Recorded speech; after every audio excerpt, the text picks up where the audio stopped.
Peoples party और नून league अब सड़कों पर आकर शायद एहतजाजी सियासत करने में ख़ास दिलचस्पी नहीं रखती और वो मौलाना फजल रहमान की तरह डू और डाई वाली वो सोच के साथ भी अब नहीं चलना चाहते और इसीलिए उन्होंने पीपल्स पार्टी और नून लीग ने दोनों ने अपने अपने ड्राइंग रूम्स में बैठकर आपस में मुश्तरका कुछ फ़ैसले किए हैं जिनकी भनक इन्होंने मौलाना फजल रहमान या छोटी जमातों को भी पीडीएम की नहीं लगने दी।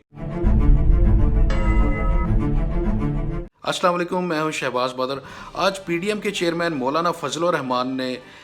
मीडिया पर आकर खुलकर अपने तहफ़्फ़ुज़ात का इजहार किया है और ये वो तहफ़्फ़ुज़ात है जिनके बारे में मीडिया पर पहले से ही खबरें चलती रही थी कि बिलावल भुट्टो ज़रदारी और मौलाना फजल रहमान के दरमियान इस वक्त काफ़ी नाराज़गी है, काफ़ी तलखियाँ और फासला पैदा हो चुका है। तो आज इसी खबर को तक़वियत देते हुए मौलाना फजल रहमान ने इस खबर को दुरुस्त साबित किया जब उन्होंने ये कहा कि अगर मरियम नवाज़ और बिलावल भुट्टो ज़रदारी ने ही फ़ैसले करने हैं तो फिर मैं पीडीएम की चेयरमैनशिप से इस्तीफ़ा देता हूं या फिर इससे साइड पे हो जाता हूं। और ये उन्होंने बज़ाहिर एक धमकी दी है और इस हवाले से उन्होंने साफ साफ अल्फाज में ये बिल्कुल वाज़ह कर दिया कि अगर फ़ैसले नून लीग और पीपल्स पार्टी के ड्राइंग रूम्स में ही होने हैं तो फिर पीडीएम बनाने का फ़ायदा क्या है, तो फिर मुझे पीडीएम का चेयरमैन बनाया क्यों गया। तो ये एक ऐसा शिकवा है मौलाना फजल रहमान का जिसके बारे में लोग काफ़ी अरसा से कह रहे थे कि अब पीडीएम जिस तरह शुरू में थी अब उनके वो हालात नहीं रहे। मरियम नवाज़ हालांकि मुख्तलिफ जलसों में ये कहती रही हैं कि पीडीएम में कोई लड़ाई नहीं है और खाम खा जो मुखालफिन हैं इनके वो इनके दरमियान इस इताअत को तोड़ने के लिए इस तरह की झूठी खबरें फैलाते हैं। तो इस हवाले से उन्होंने हमेशा तरदीद ही की, मगर बिलावल भुट्टो ज़रदारी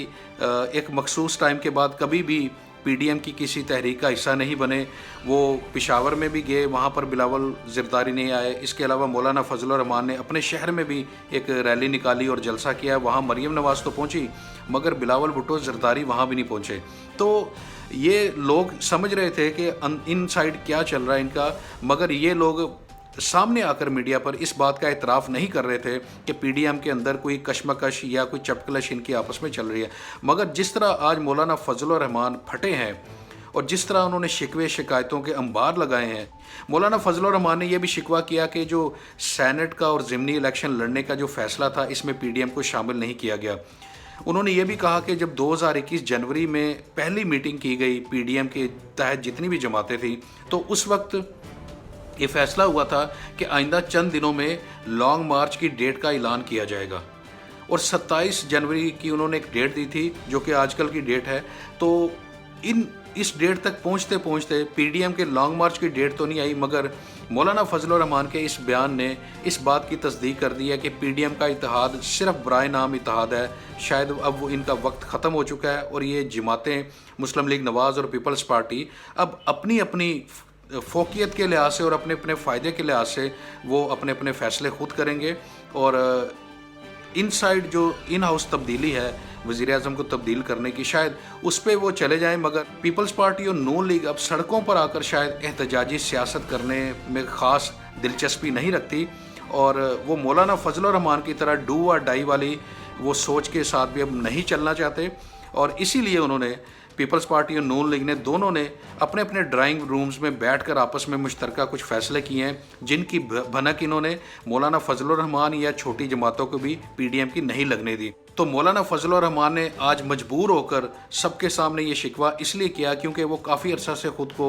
इस बात के लिए कायल कर रहे थे कि शायद किसी भी तरह दोबारा बातचीत का रास्ता खुल जाए और किसी भी तरह ये दोबारा से इत्तेहाद जो है बरकरार रह जाए। मगर आज जिस तरह उन्होंने रिएक्ट किया, रद्द-ए-अमल दिया है, तो लगता यूँ है कि वो बड़े मजबूर होकर सामने आए और उन्हें अब फ्यूचर में कोई ऐसी पीडीएम के हवाले से कोई बात नज़र नहीं आ रही जिसमें वो इकट्ठे चल सकें। बज़ाहिर हो सकता है कि आने वाले दिनों में ये इत्तेहाद बराए नाम कायम रहे, मगर इसमें अब वो जान नहीं रहेगी, इस तहरीक में वो दमखम बाकी नहीं रहा जो कि हुकूमत को गिराने क्या सिर्फ हिलाने के लिए भी जो चाहिए होता है। तो मरियम नवाज़ बज़ाहिर इस बात की तरदीद करते रही आज मीडिया के सामने कि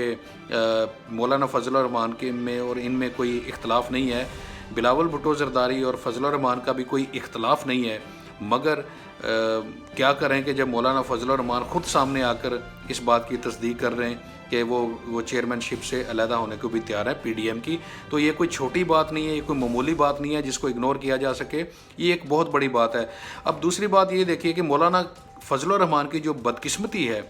وہ دیکھیں کہ مولانا فضل الرحمان نے تقریباً 1.5 سال پہلے بھی اسی طرح ایک لانگ مارچ کیا تھا۔ وہ کوئٹہ سے چلے تھے، کراچی سے ہوتے ہوئے پھر وہ اسلام آباد پہنچے تھے، اور پیپلز پارٹی نے اور مسلم لیگ نواز نے سندھ سے اور بالترتیب پھر پنجاب سے، اسپیشلی لاہور سے انہوں نے اس لانگ مارچ کا حصہ بننا تھا مولانا فضل الرحمان کے۔ مگر ہوا کیا، مولانا فضل الرحمان کو یہ اسلام آباد پہنچنے تک انہوں نے صرف ایک علامتی طور پر ان کے ساتھ جا کر شرکت کی۔ بلاول بھٹو زرداری بھی اسلام آباد پہنچے مگر وہ برائے نام تھا، ان کی کوئی خاص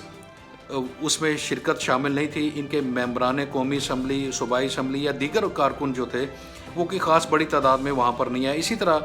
مسلم لیگ نواز کے جو لوگ تھے وہ بھی اس میں کوئی خاص طور پر شامل نہیں ہوئے، یہ ایک رسمی طور پر، علامتی طور پر ان کی شرکت ضرور ہوئی تھی۔ تو مولانا فضل الرحمان جب وہاں پہنچے اسلام آباد میں تو وہاں جا کر وہ منتیں اور ترلے کرتے رہے، اور کسی بھی طرح ان کی عزت بچانے کی کوشش میں وہ ان کی منتیں کرتے رہے، کسی بھی طرح آ کر مجھے جوائن کریں تاکہ ہمارا امپریشن اچھا پڑ سکے عمران خان کی حکومت پر۔ مگر مولانا فضل الرحمان کی اتنی منت سماجت کے باوجود اس وقت بھی پیپلز پارٹی اور نون لیگ نے اس طرح شرکت نہیں کی تھی جس طرح مولانا فضل الرحمان چاہتے تھے۔ تو آج بھی وہی صورتحال ہے کہ مولانا فضل الرحمان آج دوبارہ اسی چوراہے پر کھڑے ہو چکے ہیں، اسی نہج پر آ کر کھڑے ہو چکے ہیں جہاں پر پچھلے سال وہ کھڑے تھے جب پیپلز پارٹی اور نون لیگ نے ان کو دھوکہ دیا تھا۔ آج بھی پیپلز پارٹی اور نون لیگ اپنے فیصلے خود کر رہے ہیں۔ بظاہر چیئرمین پی ڈی ایم جو ہے وہ مولانا فضل الرحمان ہے، مگر جو فیصلوں کی اصل طاقت ہے وہ ان دونوں پارٹیز کے پاس ہے، اور ان دونوں پارٹیز میں سے بھی جو اصل طاقت ہے وہ اس وقت آصف علی زرداری یعنی پیپلز پارٹی کے پاس ہے، کیونکہ جتنے بھی فیصلے ابھی سامنے ہوتے نظر آ رہے ہیں وہ سارے کے سارے فیصلے بظاہر جو پیپلز پارٹی کی جو اسٹریٹجی تھی اسی کے مطابق ہی ہو رہے ہیں۔ کوئی ایسا فیصلہ ہمیں نظر نہیں آیا جس میں نون لیگ جو ہے اس کی کہیں پر وہ ہم کہہ سکیں کہ وہ نون لیگ کے فیصلے کے مطابق پی ڈی ایم نے بھی فیصلہ کیا ہے۔ تو مولانا فضل الرحمان کی بطور پی ڈی ایم چیئرمین جو حیثیت ہے وہ آج کھل کر سامنے آ چکی ہے کہ وہ ایک علامتی حیثیت ہے، اس میں نہ کوئی اختیار ہے نہ ان کے پاس کوئی پاور ہے فیصلہ سازی کی، وہ وہی کرتے ہیں جو پیپلز پارٹی اور نون لیگ والے چاہتے ہیں۔ مولانا فضل الرحمان کی ڈے 1 سے ہی استعفے دینے کی اور لانگ مارچ کی اور جلاؤ گھراؤ والی ان کے مطالبات تھے، ان میں سے آج تک ایک بھی کسی مطالبے پر پی ڈی ایم نے اسپیشلی پیپلز پارٹی اور نون لیگ نے عمل درآمد نہیں کیا۔ جلسے ضرور کیے ہیں، ریلیاں ضرور کی ہیں جو کہ ایک عام سیاسی جماعتیں کرتی ہیں، مگر اس سے آگے بڑھ کر انہوں نے ابھی تک نہ پیپلز پارٹی نے اور نہ نون لیگ نے مولانا فضل الرحمان کی کسی بھی جو شرط تھی یا ان کے جو شکے تھے، ان کی طرف سے مطالبات تھے، ان پر عمل درآمد نہیں کیا، بلکہ الٹا پیپلز پارٹی والے کھل کر مولانا فضل الرحمان کی اس اسٹریٹجی کی مخالفت بھی کرتے رہے، اور بالآخر نون لیگ بھی مولانا فضل الرحمان سے جان چھڑانے کے لیے پر توڑ رہی ہے، اور وہ پیپلز پارٹی کے ساتھ بیٹھ کر وہ کوئی نئی لاہ عمل اور نئی حکمت عملی طے کر رہے ہیں۔ تو ثابت یہ ہوتا ہے کہ صرف دعوے اور مطالبے کافی نہیں ہوتے، بلکہ پارٹی کا سائز بھی بڑا میٹر کرتا ہے۔ مولانا فضل الرحمان کی پارٹی پچھلے الیکشن میں چھوٹے ہوتے ہوتے سکڑتے بہت چھوٹی پارٹی ہو گئی ہے۔ ان کی پارٹی کے جو اہم رکن تھے وہ پچھلے چند دنوں میں استعفے دے چکے ہیں۔ مولانا فضل الرحمان نہ صرف اپنی جماعت کے اندر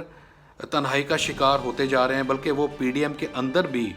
بطور جماعت وہ تنہائی کا شکار ہو چکے ہیں، اور آنے والے دنوں میں ہم دیکھیں گے کہ کسی بھی دن اس پی ڈی ایم کے